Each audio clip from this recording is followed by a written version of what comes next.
Sobinya gitu ya. Bagaimana kabarnya? Alhamdulillah. Luar biasa. Allahu Akbar.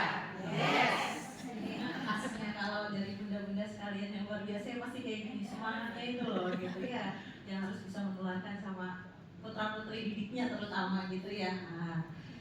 Jadi di sini saya juga diinfo sama Bu Ririn kebetulan sekretari saya gitu kan, ada ini dan itu. Kemudian saya juga di WA sama Bu Suliha.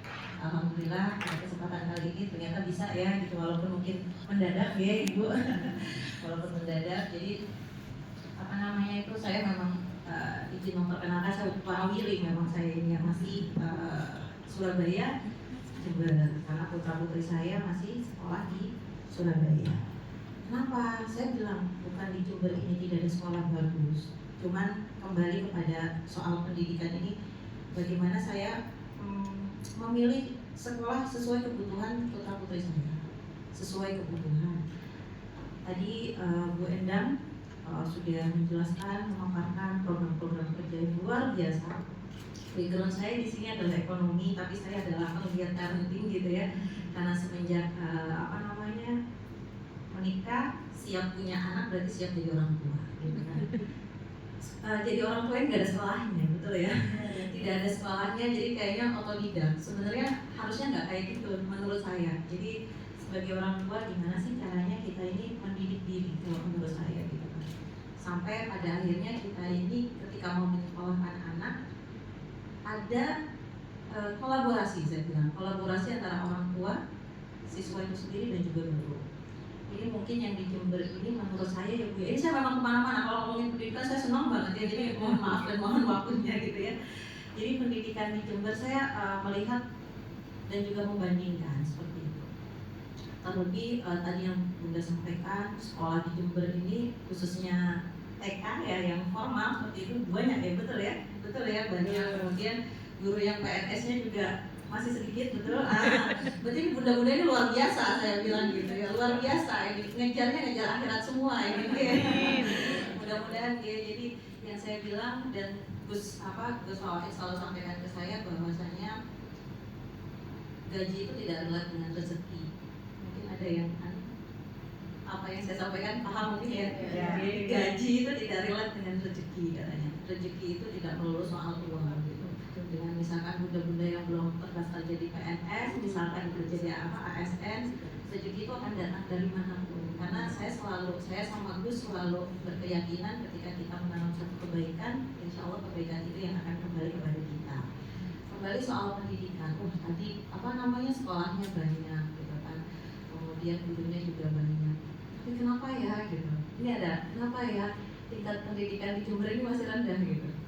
Pertanyaan besarnya saya itu seperti itu, sampai saya tuh pengen bikin kajian gitu. Kenapa? Kata saya begitu. Apanya yang keliru? Padahal kalau misalkan kita bilang TK sudah ada standarisasi berupa akreditasi, betul ya? Ada akreditasi gitu kan, kenapa gitu. Itu pertanyaan besar saya yang memang saya ingin mungkin nanti next kesempatan ketemu bunda-bunda dan bapak juga gitu kan, kita apakah caranya, apakah metodenya gitu kan. Karena saya ini saya punya putri 1, putranya 3. Dari umur 1 bulan anak saya konsulkan ke dokter anak tumbuh kembang. Kenapa Neng? Kenapa begitu? Ada masalah? Nggak ada masalah. Nggak ada masalah, itu atas rekomendasi dari dokter objin saya waktu itu. Mbak, kalau nggak ada rezeki bisa deh putranya dibawa ke dokter anak tumbuh kembang. Kenapa? Dia tumbuh kembang anakmu optimal. Nah, gitu ya. Jadi tujuan dari anak itu adalah bagaimana mengoptimalkan tumbuh kembangnya. Lewat apa? Ya lewat pendidikan itu tadi. Jadi poinnya tuh di situ. Bertumbuh itu apa? Ada yang tahu Ibu? Tumbuh itu apa? Bertumbuh indikatornya ada 3. Kita bisa lihat dari berat badan, tinggi badan, dan juga lihat kemudian berkembang itu apa? Apanya sih yang berkembang gitu kan? Berkembang itu untuk anak usia dini kita bisa lihat dari 4 aspek: motorik kasar, motorik halus, bicara bahasa, dan senam sosial. personal skillnya gitu kan. Nah, itu yang mungkin kadang saya nggak tahu apakah itu sudah dimiliki. Maksudnya kan guru-guru tuh harus punya bunda apa sih namanya tuh, skill seperti itu, kompetensi seperti itu, betul gitu. Makanya ketika saya ingin nanti ke depannya ketika pelatihan yang sudah yang sebelumnya pelatihannya seperti apa gitu saya gitu. Karena saya pengennya jujur tepat sasaran gitu. Jadi ketika bunda-bunda sekalian punya wawasan yang yang luar biasa, kita akan melahirkan generasi-generasi yang luar biasa juga gitu. Kan betul begitu nggih? Ya gitu. Jadi nanti kita datangkan mungkin memang betul-betul pakarnya, memang betul ahlinya, sehingga pendidikan yang utama itu sebetulnya ada di mana? Di keluarga. Pertamanya awalnya di keluarga. Karena di keluarga itu pasti punya value sendiri-sendiri, kan bunda, betul ya? Jadi keluarga A tidak bisa sama dengan keluarga B, tidak bisa sama juga dengan keluarga C. Kemudian kita sekolah di satu sekolah gitu kan ya. Nah, saya sekolahkan anak saya dari umur 1 tahun untuk anak-anak ketiga saya. Oh sekolah, sebetulnya bukan sekolah, tapi menstimulasi semuanya agar tumbuh kembangnya agar optimal gitu. Dan terbukti ketika saya sekolahkan anak ketiga saya ini, sekarang itu dia di psikotes punya IQ 138 gitu. Sebenarnya stimulasinya nggak yang nggak yang nggak yang ribet-ribet sebetulnya. Dan itu bisa dilakukan oleh setiap orang tua di rumah kalau berkeinginan dan berkesadaran gitu ya. Apakah parenting ini khusus untuk orang yang orang kaya katanya gitu? Enggak. Apa orang yang berpendidikan juga? Enggak. Yang penting berkeinginan, mau gitu. Si orang tuanya itu tahu. Jadi ketika dia memutuskan, ya saya menikah, berarti harusnya siap jadi orang tua gitu kan. Kadang mungkin kesadaran ini yang memang menurut saya, pendapat saya ya sekitar 10 sampai 12 tahun saya di Jember, mungkin ada hal yang masih persepsinya tidak seperti itu menurut saya secara pribadi gitu kan. Makanya lembaga-lembaga yang begitu banyaknya, saya sangat luar biasa dengan antusias warga masyarakat Jember ini. Sekolahnya paling banyak kalau menurut data itu ya gitu kan. Nah, cuman bagaimana sistem pendidikannya ini, maksudnya apa metodenya gitu. Anak saya memang di sekolahnya di Surabaya tidak dipaksa untuk bisa baca dan tulis betul gitu. Tapi kan bunda nanti SD anaknya harus bisa baca tuh, betul ya. Nah itu jadi satu hal yang dikatakan, ini gimana nih gitu kan. Sampai ada berlomba-lomba ngelesin ngelesin dan lain sebagainya. Justru sejatinya adalah yang terpenting itu ketika orang tua dimulai dari saya ini sama anak saya membacakan cerita. Membacakan ceritanya jangan lihat dari tab ya Bu, jangan lihat dari jadi pakai buku gitu loh Bu, pakai buku gitu. Iya, pakai buku gitu. Pakai buku mulai dari mana? Dalam kandungan kalau bisa. Gitu. Kalau enggak ya sebisanya as possible menurut saya gitu kan. Jadi itu di sana betul-betul anak saya tuh Bu, saya enggak BA baba, caca baca, nah seperti itu Bu. Jadi benar-benar diceritain, betul-betul diceritain, mendengar. Jadi dia bisa baca itu terus memahami konteks dari bacaan itu. Kalau itu kan anak sekedar baca ya, ini Bapak Budi, ini Bapak Budi itu apa ya gitu, dan seperti itu. Kemudian matematika, konsep ya, 1 tambah 1 sama dengan 2. 1 tuh abstrak gitu loh buat anak-anak gitu. Kenapa sih gitu? Ya 1 itu ya udah kita tulis 1 angkanya kayak gitu. Tapi mereka kalau ditanya 1 itu apa? Mungkin seiring bertambahnya usia baru kita 1 tuh ini ya, pensil ini 1 ya 1 gitu. Nah, jadi saya nanti memang mungkin ingin memperkenalkan IGTKI, mungkin nanti siapa bunda ini nanti mungkin next kita ajak kolaborasi gitu kan dengan salah satu lembaga di Jakarta gitu kan ya. Jadi saya juga punya sekolahan gitu ya, ada pondok pesantren mungkin yang ada yang tahu, mungkin Bu Sulihah tahu ya gitu kan. Pondok pesantren Nurul Habib gitu kan. Sudah 3 tahun terakhir ini saya sudah di ACC sama Gus, di ACC sama Bu Nyai, saya bekerja sama dengan Yayasan Merdeka Belajar yang punya Bu Najila Shihab. Ya. Cikal itu salah satu sekolahnya. Cika itu salah satu sekolahnya. Nanti mungkin bunda-bunda sekalian bisa studi banding ke sana, sangat welcome sekali gitu kan. Ya udah ya kalau ke sana bayarnya mahal, anunya ini dan itu ya, maksudnya bayar secara sekolahnya semua akan selesai dengan materi, maksudnya uang kita bisa. Nah, pondok kami itu luar biasa, sekolah kami ini bunda, bayarnya juga bukan ya bisa dibilang gratis, tapi saya ingin mengedukasi orang tua bahwasanya tidak ada pendidikan yang gratis, tapi terjangkau. Ya saya bilang terjangkau. Kalau bilang gratis ini mindsetnya itu nanti terus meminta gitu ya. Jadi saya ingin merubah mindset dulu. Memang PR kita adalah merubah mindset bunda-bunda sekalian gitu kan. Jadi ketika oh udah kita sekolah di sana aja gratis, sampai dikasih seragam, dikasih ini dan itu, nah itu yang memang jujur saya pertentangkan, tapi ya gimana lagi ya gitu. Akhirnya saya juga coba bikin mekanisme dan lain sebagainya. Kenapa? Ini deh kata saya. Kadang kalau ngobrol SPP-nya berapa sih? 10.000 misalkan gitu. Terus 10.000 ini kalau dibeli kuota ini kan apa? Ya kan pasti orang pada seneng beli kuota gitu kan. Kemudian bapak rokok enggak? Rokok ya. Satu bungkusnya berapa gitu kan? Ya lebih dari itu kan ya bunda gitu kan. Jadi kita ajak untuk menanamkan ke orang tua itu kesadaran akan pentingnya pendidikan. Nggak mudah memang saya tahu, makanya luar biasa nih bunda-bunda sekalian di sini nih, pahalanya ini dari Allah Subhanahu Wa Taala tuh luar biasa, makanya hebat banget gitu. Saya tuh kalau lihat bunda-bunda guru-guru yang ngajar di pendidikan anak usia dini itu wow gitu. Terlebih kalau di sekolah anak saya itu laki-laki banyak juga yang ngajar. Kan bapak atau guru itu di sekolahan. Kalau di Jember mungkin enggak umum ada, tapi nggak banyak ya. Banyak sudah ya, alhamdulillah ya gitu kan. Jadi karena memang begitu pentingnya menurut saya pribadi, karena kan peran ayah ini pada masa tumbuh kembang anak luar biasa, betul.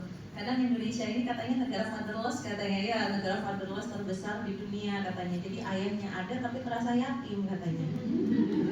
Ya karena tidak ikut dalam pengasuhan. Ya udah, ngasuh anak ini tugasnya siapa? Ibu gitu. Padahal ibu ini sebenarnya cuma butuh ditanya, gimana bu hari ini gitu kan, anaknya gimana gitu. Itu udah obat luar biasa gitu. Apalagi sekarang tantangannya gadget, bener ya bu ya? Anak udah diperkenalkan gadget, udah lupa gitu kan. Makanya ibu kadang pengen butuh waktu me time, udah biar saya bisa ini juga, bisa mengerjakan yang lain, anaknya langsung dikasih aja, biasanya gitu. Nah itu jadi PR juga memang. Sangat PR. Tadi program-program yang jenengan program apa ya bu? Rencana kerja ya gitu kan. Saya istilahnya nanti kita tindak lanjuti kolaborasi gitu kan.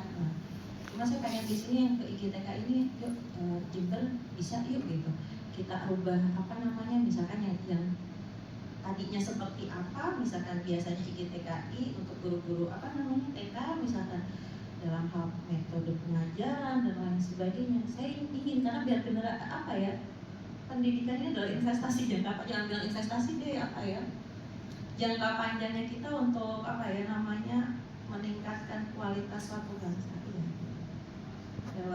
ya investasi ya. Cuma saya nggak enak kayaknya kalau investasi itu kayaknya gimana gitu ya.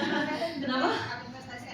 Iya kayaknya gitu ya. Cuma saya memang ya lebih kurangnya seperti itu. Cuma saya masih belum tahu kosakatanya apa yang pas gitu kan ya. Jadi itu gitu, saya ingin nanti berkolaborasi, nanti IGTKI saya bawa sama memang bu, putra putri saya sekolahkan di Cikam. Saya pilih di Cikam. Waktu itu memang kan keinginan saya secara pribadi untuk menyekolahkan di sana waktu itu tuh karena hasil konsultasi dengan beberapa psikolog dan juga rekomendasi dari dokter anak tumbuh kembang. Karena ketika anak saya sekolahkan, pernah saya sekolahkan di sekolah biasa,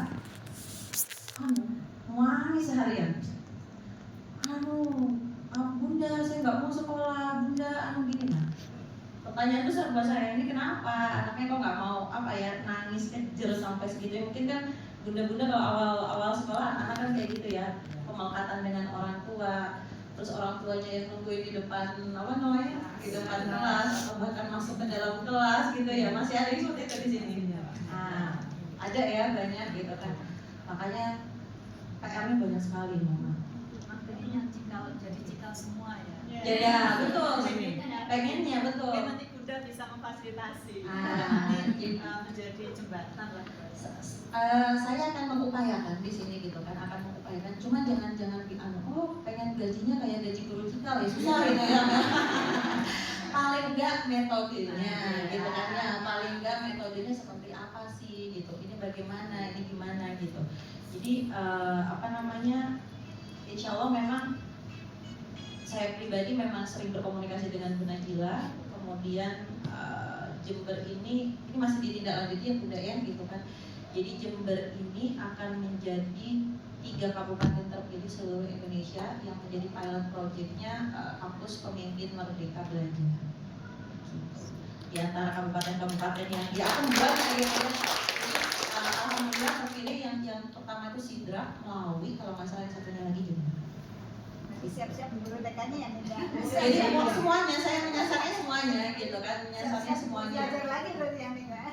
Ya kan memang kalau belajar itu kalau belajar itu sepanjang hayat. Nah, setuju nggak dengan itu ya? Saya kalau melihat yang penting antusias gitu. Ketika antusias kita samakan frekuensi enak gitu. Jadi ketika misalkan maksudnya samakan frekuensi, kita lagi dengerin radio saya lagi dengerin Rosalina nih, panjenengan Kiss FM gitu kan nggak sama. Iya gitu. Jadi kita harus samakan dulu frekuensinya, sepakat nggak dengan metode seperti ini kita ada begini, kemudian kita datangkan ahlinya. Nah, nanti bunda-bunda sekalian bisa dipraktikkan, praktek baik itu dipraktikkan di sekolahnya masing-masing gitu. Jadi biar tepat sasaran. Oh caranya begini ya, oh ini begini. Jadi nanti mungkin ada konselor. Kalau di saya NCH ini, saya bilang NCH ya, saya cerita tentang sekolah saya sendiri. Memang jauh dari kata sempurna, tapi mengupayakan gitu ya, mengupayakan untuk bagaimana pendidikan anak usia dini ini anak itu merasa nyaman di sekolah, happy gitu kan. Anak saya kalau udah libur Bu ya, nangis. Aku pengen sekolah. Biasanya gimana kalau libur itu Bunda? Senang ya, happy ya, libur panjang misalkan gitu. Anak saya tuh gimana gitu.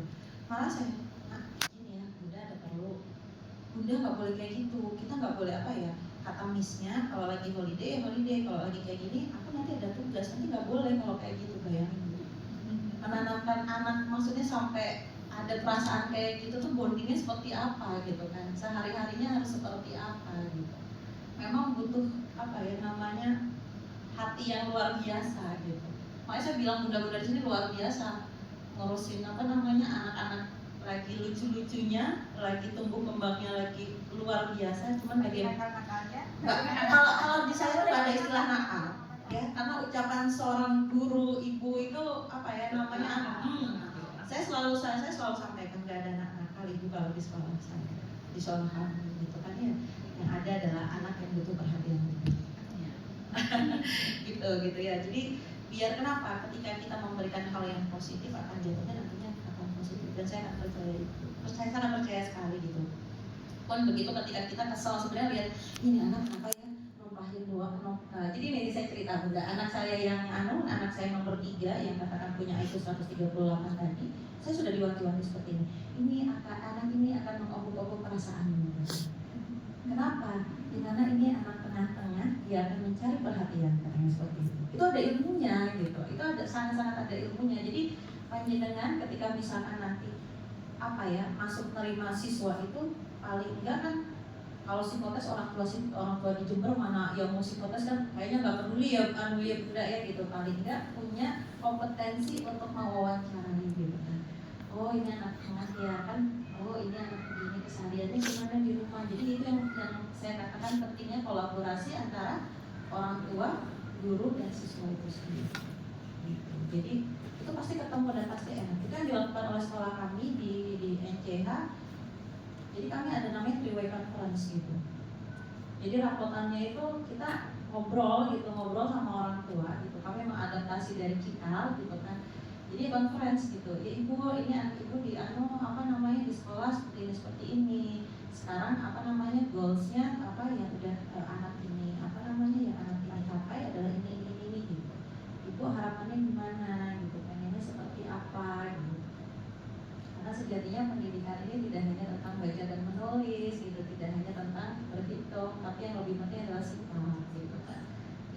yang sangat apa ya namanya di sini mahal sepertinya gitu.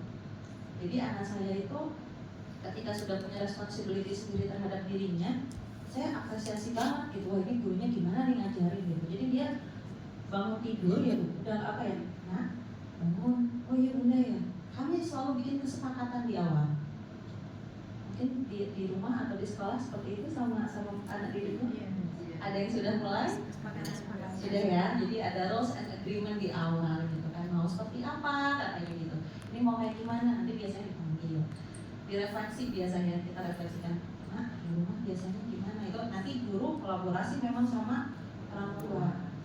Wah, ya nggak relate nih sama gajinya ya kita, nah itu kan pertanyaannya. Nah memang gitu, jadi apa ya namanya, PR besarnya adalah di situ gitu. PR besarnya apa namanya, ya memang harusnya misalkan gajinya yang sesuai katakan gitu. Nah, nanti ini PR-nya kita gimana nih gitu untuk masalah gaji itu. Makanya memang butuh keluasan hati, saya bilang gitu. Yang mana Gus itu selalu bilang apa ya namanya, gaji itu tidak relate dengan rezeki ampuni dalam kesehatan seperti itu. Dan mudah-mudahan pintu-pintu rezekinya terbuka dari jalan manapun gitu yang tidak pernah disangka-sangka gitu. Terus sih, jadi kalau memang ngomongin pendidikan sama saya, bunda nggak selesai, yang penting sefrekuensi aja gitu kan ya, untuk nanti apa namanya gini dan gitu. Saya banyak banget kenalan psikolog memang gitu. Terus kalau dokter anak tumbuh kembangnya, kalau di Jember ini yang konsep itu banyak sih ya. Cuman saya memang anak saya itu kalau di Surabaya itu ya sama dokter Profesor Ahmad Suryawan, dia itu dosen FK-UNER, kemudian apa namanya wakil direktur rumah sakit Sutomo. Jadi saya udah minta beliau juga apa ya, Prof dibantu dong Jember, biasanya beliau bantu tumbuh kembang, jadi tentang tumbuh kembang. Saya sampai amazing juga ya dengan ilmunya beliau ya. Kenapa nih anak ini IQ ini bisa tinggi ini dari apa? Komponennya dari 4 tadi itu, bicara bahasa, motorik halus, motorik kasar, personal sosialnya. Ketika itu dioptimalkan gitu, itu anak usia 7 sampai 8 tahun itu pokoknya kalau distimulasinya benar, lihat kayak apa. Yang penting betul apa namanya stimulasinya gitu. Jadi anak saya waktu umur 1 bulan dikerincing, dia nengok nggak gitu. Kan sebenarnya ada bu di bukunya itu loh, bukunya Posyandu. Nah itu prof saya itu yang bikin, Prof Wawan itu yang bikin itu gitu kan, yang bikin. Cuman ya kadang orang-orang dibaca apa enggak, dia tahu yang penting di malas membaca kan, dia nggak bu. Sebetulnya rulesnya ada semua. Kadang kita beli handphone atau beli apa gitu kan, kita tahu pakai ya bu, mau nggak baca? Kenapa? WA aja yang dibaca. Iya WA aja ya, karena ini benar gitu. Jadi kembali lagi, kadang sebetulnya kayak apa ya, apapun yang ada di dunia ini semuanya sudah tertulis di dalam Al-Quran. Kadang kita yang nggak mau apa ya, membaca dan memahami. Baca mungkin membaca, tapi memahami itu semua tidak ada di dalamnya sendiri-sendiri apa ya, petunjuknya gitu. Saya beli handphone, beli apa, tahu pakai, beli setrikaan misalkan gitu kan, ya udah tahu nyolokin apa namanya, pakai gitu kan, seperti itu gitu. Jadi kebiasaan untuk memang membacanya, literasinya untuk masyarakat Indonesia masih kurang gitu, betul gitu kan. Saya juga PR memang ingin bikin, maksudnya tiap sekolah itu paling nggak punya apa, perpustakaan gitu dengan buku-buku bacaan yang apa sih macam-macam seperti itu gitu kan, gak hanya buku textbook yang katakan seperti LKS dan tapi lebih buku tentang cerita gitu loh. Apa ya namanya, sebetulnya banyak cara, cuman yang mudah-mudahan nanti apa ya, karena 2025 ini anggaran masih belum punya, bukan punya apa gesalahin gitu kan, masih anggaran yang lama gitu kan, jadi pos-posnya masih belum bisa apa ya disesuaikan dengan keinginan apa namanya ya, gesalahin secara pribadi seperti itu gitu. Yang penting apa yang kemarin itu dalam pendidikan itu kan Gus Soleh itu ada 30 program untuk pendidikan yang bisa sekarang direalisasikan seperti apa, murid libur, guru libur gitu kan, kemudian apalagi ya saya lupa itu kalau untuk pendidikan itu beasiswa, betul, yang masih bisa dan ada pos anggarannya langsung gitu kan. Tapi untuk hal-hal yang katakan sifatnya ini ya apa-apa yang memang belum ada anggarannya, sabar kayak gitu, sabar nunggu dulu gitu kan. Oke, mudah-mudahan nanti tahun 2026 gitu Bapak Ibu sekalian. saya juga ini, bapaknya mengajar Pak atau mengajar? Luar biasa. Suhu 94 di mana Pak? Dulu di PKH Bangli, Sekarang? di PKH Kalsa, sekarang di PKH. Pasti favoritnya murid-muridnya ya. Ya, karena anak saya juga punya guru itu dari mulai TK 0 kecil, PAUD ya PAUD. Kalau di Cikal itu namanya kelas adik. Jadi di Cikal ini mulai dari kelas adik-adik umur 1 sampai 2 tahun, kemudian kakak-kakak 2 sampai 3 kalau nggak salah itu. Ada adik-adik pokoknya kakak-kakak, terus reception junior itu PAUD, kemudian ada TK-nya, istilahnya aja yang beda gitu. Cuman memang ya kalau mungkin ada yang pernah ke Cikal?